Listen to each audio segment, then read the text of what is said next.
से आएंगे 7 लाख रुपए? मुझे तो कुछ समझ में नहीं आ रहा। अब तो मैं किसी से उधार भी नहीं मांग सकता। पहले ही ऑफिस वालों से, दोस्तों से, सबसे उधार ले चुका हूं। अब और हाँ, रास्ता तो कुछ भी नजर नहीं आ रहा है, लेकिन फिर भी कोई ना कोई रास्ता तो हमें ढूंढना ही पड़ेगा ना। देखिए, आप बिल्कुल टेंशन मत लीजिए। आप ये सोचिए कि इतने दिनों बाद सजनी होश में आई है तो कान्हा जी ने कोई ना कोई चमत्कार किया है, तो वो सजनी के ऑपरेशन की रकम जुटाने के लिए भी कोई ना कोई रास्ता तो जरूर सुझा देंगे ना।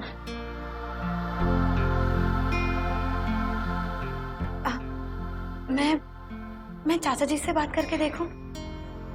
आप पहले भी तो उनसे उधार मांगकर देख चुकी है ना। क्या हुआ था जब उनका मन ही नहीं था तो? लेकिन उस वक्त तो मैंने चाची जी से उधार मांगा था। इस बार सीधे जाकर चाचा जी से बात करूंगी। वो मना नहीं करेंगे। उनसे पैसे लेना मतलब बाबूजी से पैसे लेना। वैसे भी इसमें शर्माने वाली क्या बात है, हम तो उधार ही ले रहे हैं ना। अगर मुसीबत में अपने काम नहीं आएंगे तो फिर और कौन आएगा? नहीं प्रीति जी, मेरा दिल नहीं मान रहा। आपका उनसे दोबारा पैसे मांगना उन्हें शर्मिंदा करने वाली बात हो सकती है। चलिए हम घर चल के इस बारे में और बात करते हैं। आइए। सुनिए, एक बात पूछूं आपसे? 7 लाख रुपए हमारे लिए बहुत बड़ी रकम है। इतनी जल्दी हम इतनी बड़ी रकम नहीं जुटा पाएंगे। मैं सोच रही थी अगर हम अपना घर बेच दे तो। इस वक्त हमारे लिए सजनी से ज्यादा जरूरी और कुछ भी नहीं है। हम तो किराए के घर में भी रह सकते हैं ना। आप बिल्कुल सही कह रही हैं। हम ऐसे ही करेंगे। मैं अभी जाके एजेंट से बात कर लेता हूँ। वैसे भी घर मेरे नाम पे है तो बेचने में कोई दिक्कत भी नहीं होगी। हाँ।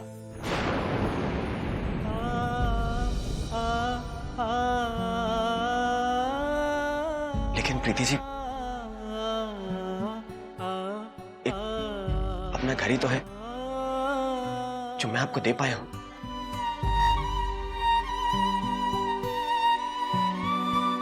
आप इतने बड़े घर से हैं और अगर अब ये घर भी नहीं रहा तो किराए के एक छोटे से घर में आप, मेरा मतलब है प्रीति जी, आप किराए के घर पे नहीं रह पाएंगे। वहां तो बाथरूम भी बाहर आंगन में होता है। आप कैसे रहेंगे? ये वक्त ऐसी बातें सोचने का नहीं है। इस वक्त सबसे ज्यादा जरूरी है हमारे लिए सजनी का ऑपरेशन। अपने बारे में तो हम कभी भी सोच सकते हैं ना। हाँ, आप सही कह रही हैं। अपने बारे में तो हम बाद में भी सोच सकते हैं। तो ठीक है, हम ऐसे ही करेंगे। मैं अभी जाकर घर भेजने के लिए एजेंट से बात करके आता हूं। जब माँ जी को भी पता चलेगा कि हम सजने के लिए घर बेचना चाह रहे हैं तो उन्हें भी कोई आपत्ति नहीं होगी। लेकिन प्रीति जी, ये डील होने से पहले माँ जी को मत बताइएगा कि ऑपरेशन के लिए 7 लाख रुपए की जरूरत है। मैं नहीं चाहता कि डील पक्की होने से पहले माँ जी को ये पता चले और वो खामखा चिंता करें। ठीक है, चलिए अब आप ऑफिस जाइए। वैसे आपको बहुत देर हो गई है, मैं घर चलती हूँ। चलिए।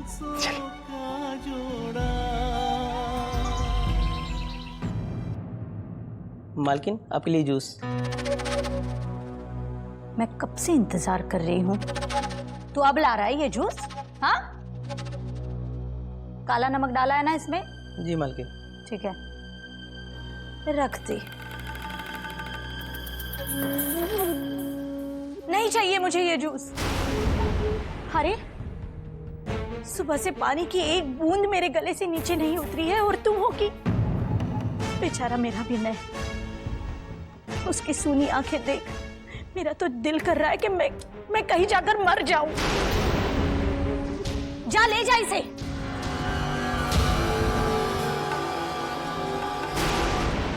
विनय बेटा आओ, तुम्हारे लिए जूस मंगवाओ। नहीं चाची, मेरा मन नहीं कर रहा। विनय बेटा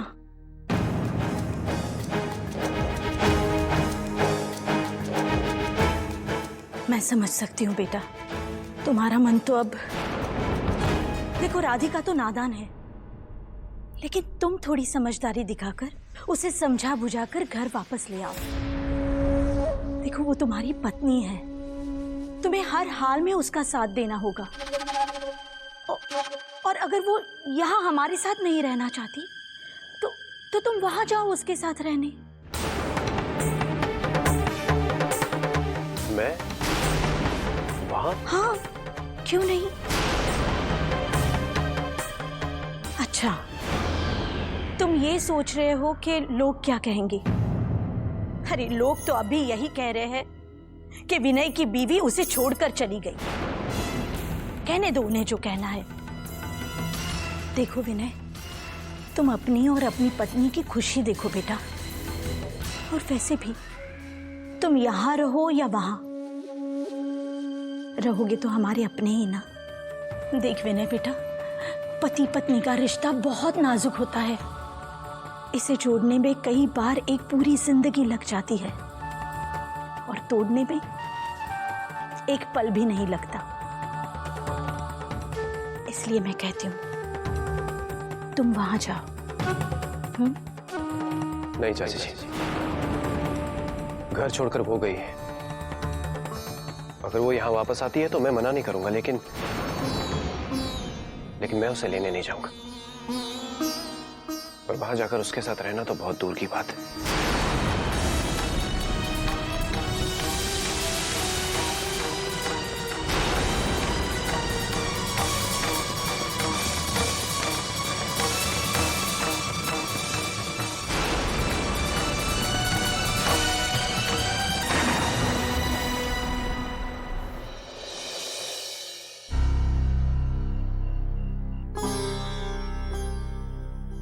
आज कितने दिनों बाद अम्मा जी चैन से सो रही हैं। मन में खुशी है ना कि अब सजनी ठीक हो जाएगी। माँ जी को घर के बारे में बताना तो नहीं है। एक काम करती हूँ, दस्तावेज मैं ही निकाल लेती हूँ।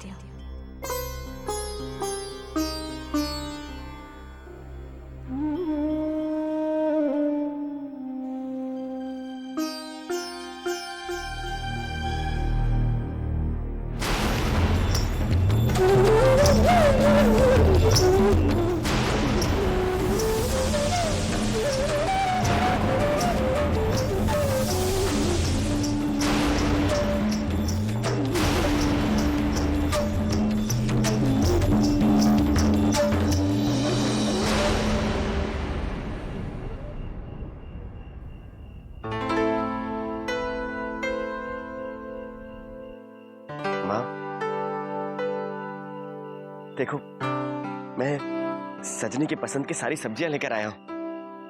ला, ये तूने अच्छा किया सूर्यकमल। अब बेचारी कम से कम अपनी पसंद की सब्जियों का सूप तो पी सकेगी, कुछ दिनों में खाने भी लगेगी। अब मैं उसे कभी खाने से नहीं रोकूंगी। मेरी बच्ची ठीक हो जाए बस एक बार। एक बार ऑपरेशन की तारीख तय हो जाए तो मैं ऋतु को भी वापस बुलवा लूंगी। तब तक नीरज के इम्तिहान भी खत्म हो जाएंगे, वो भी यहाँ आ जाएगा तो मेरे लिए थोड़ा और सहारा हो जाएगा। जी माँ। राधे राधे।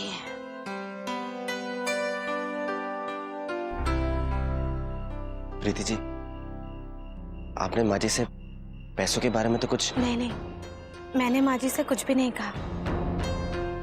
आपने कहा था ना, जब तक घर के सौदे या उसे गिरवी रखने की बात नहीं हो जाती तब तक माँ जी को कुछ भी नहीं बताना है। हाँ।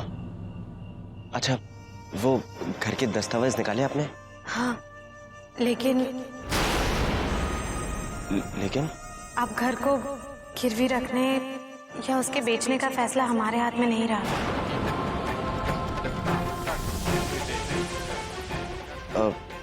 क्यों नहीं है?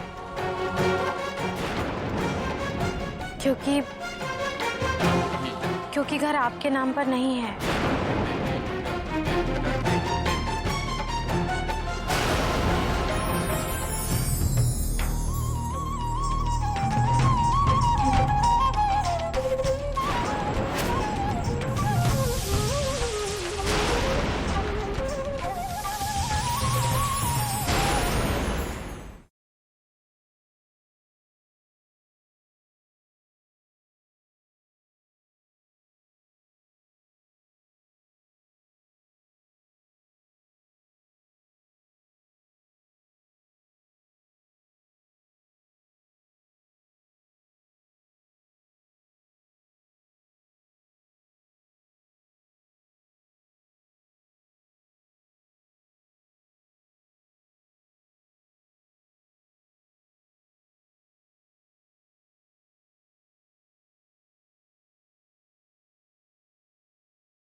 अब घर को गिरवी रखने या उसके बेचने का फैसला हमारे हाथ में नहीं रहा। क्यों नहीं है? क्योंकि घर आपके नाम पर नहीं है। मेरे नाम पे नहीं है तो?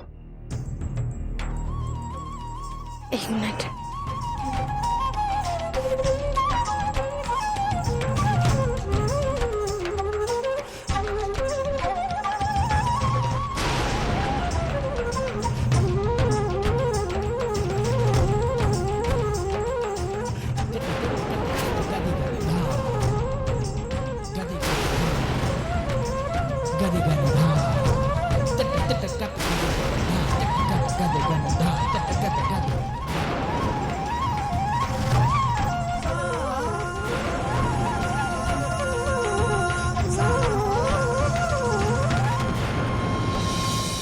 अरे आपने तो मुझे ये कहकर डरा ही दिया कि पेपर मेरे नाम पे नहीं है। ठीक है, मेरे नाम पे नहीं है, नीरज के नाम पे है। क्या फर्क पड़ता है? मैं आज ही नीरज से बात कर लूंगा। देखिएगा, जब उसको पता चलेगा ना कि सजने के लिए घर का सौदा करना है तो भागा चला आएगा हस्ताक्षर करने के लिए।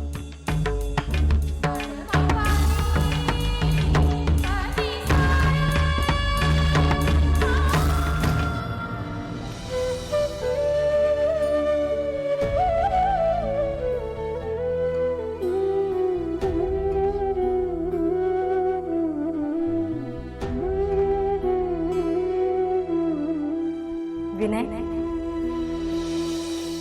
आपका किसी काम में मन नहीं लग रहा है ना? एक काम कीजिए, कुछ पेंट कर लीजिए, आपको बहुत अच्छा लगेगा।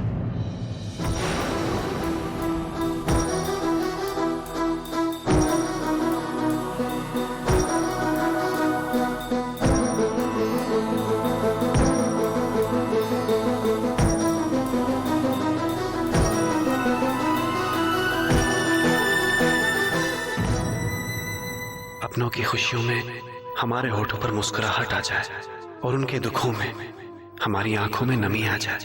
मैंने अपनी माँ को हमेशा ऐसा ही करते देखा है राधिका। क्या मैं तुमसे भी यही उम्मीद कर सकता हूँ? अगर आप मुझसे ये उम्मीद ना करते तो शायद मुझे बहुत बुरा लगता।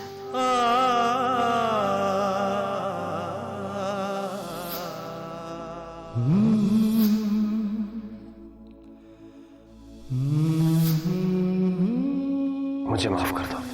कहने की जरूरत नहीं है, पत्नी हूं आपकी। हक है आपका मुझ पर।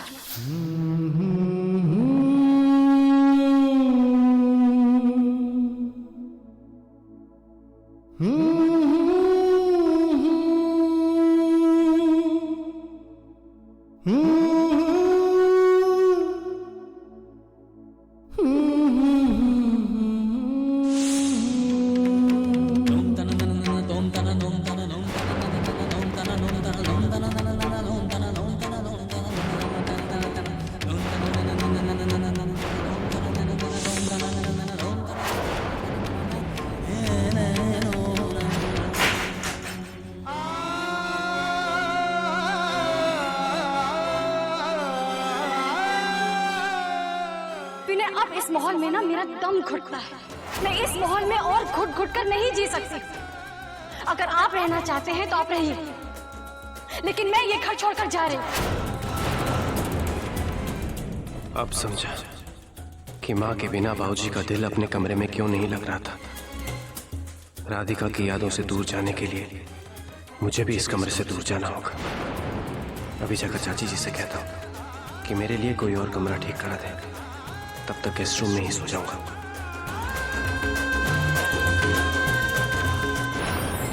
डॉक्टर साहब ने ऑपरेशन के लिए कहा है और वो कह रहे थे कि इसलिए मुझे नीरज से फौरन बात करनी थी।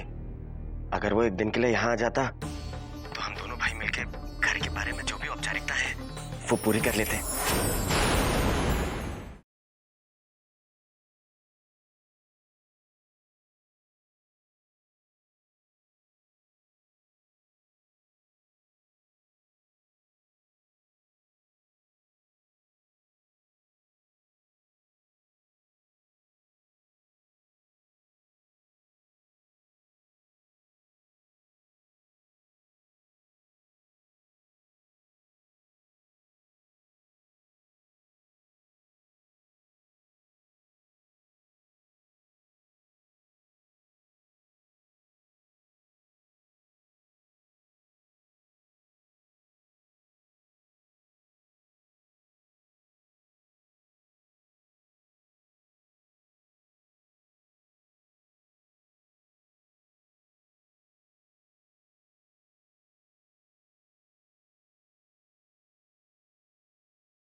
वो ये अम्मा जी भी ना तो पल को चैन नहीं है, घड़ी घड़ी फोन करती रहती है। कहीं इन्हें शक तो नहीं हो गया कि मैं यहाँ क्या करूं।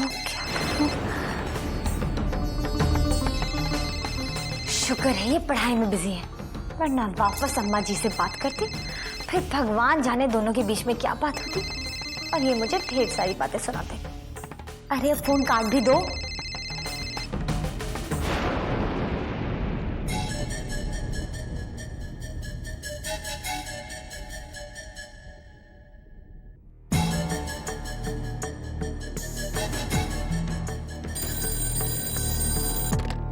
राधे राधे। राधे राधे भैया। अरे रितु, राधे राधे, कैसी हो? तुम्हारे भैया कैसे हैं? वो मैं नीरज को फोन लगा रहा था, वो उठा ही नहीं रहा। हाँ, वो कह रहे थे कि वो अपने दोस्त के कमरे में जा रहे हैं कुछ नोट्स लेने के लिए।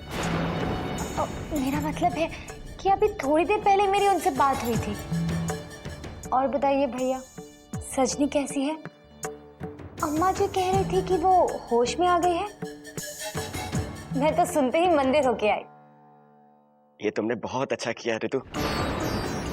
इंसान की सेवा करो या उसके लिए दुआएं मांगो, मतलब तो उसकी भलाई से ही है ना। हाँ भैया, लेकिन फिर भी दुख तो होता ही है ना। काश मैं वहां होती आप सबके साथ, पर मैं क्या करूं भैया, यहाँ मेरे भाई की तबीयत बहुत खराब है। रितु तुम बिल्कुल चिंता मत करो, तुम्हारे भैया बिल्कुल ठीक हो जाएंगे। अच्छा रितु, अब मैं फोन रखता हूँ। नीरज से कुछ जरूरी बात करनी थी, तो मैं उसे फोन लगा के देख लेता हूँ, शायद वो अपने कमरे में आ गया हो। हाँ नहीं नहीं, वो अभी तक अपने कमरे में नहीं आए होंगे। पता नहीं कौन से दोस्त के पास गए होंगे नोट्स लेने के लिए। भगवान जाने कितना वक्त लगेगा। क्यों भैया, क्या हुआ? क्या जरूरी बात करनी है? वो क्या है ना रितु, डॉक्टर साहब ने ऑपरेशन के लिए कहा है और वो कह रहे थे कि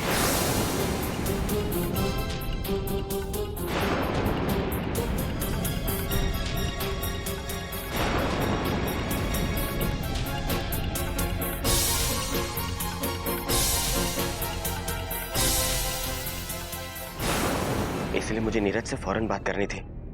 अगर वो एक दिन के लिए यहाँ आ जाता तो हम दोनों भाई मिलके सलाह मशवरा कर लेते, घर के बारे में जो भी औपचारिकता है वो पूरी कर लेते, फिर वो चला जाता अपना इम्तिहान देने। आप बिल्कुल ठीक कह रहे हैं भैया, बस आपने फोन करने में थोड़ी सी देर कर दी।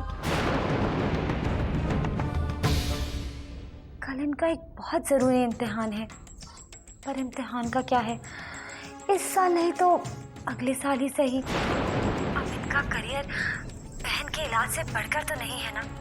मैं ऐसा करती हूँ भैया कि इनके दोस्त को एक मैसेज भिजवा देती हूँ कि ये जहाँ भी मिले इन्हें वृंदावन जाने को कह दे, और इन्हें ये भी कह दे कि एग्जाम ना दे। ठीक है भैया? अरे नहीं नहीं, तुम्हें सब करने की कोई जरूरत नहीं है। नीरज को अपने एग्जाम देने दो, तुम चिंता मत करो, हम कुछ ना कुछ इंतजाम कर ही लेंगे। राधे राधे। राधे राधे भैया। बड़े आए हमारा घर बेचने वाले। अब इतनी अच्छी प्रॉपर्टी ऐसे ही अपने हाथ से थोड़ी ना जाने दूंगी। क्या हुआ? नीरज कुछ समय तक यहाँ नहीं आ सकता।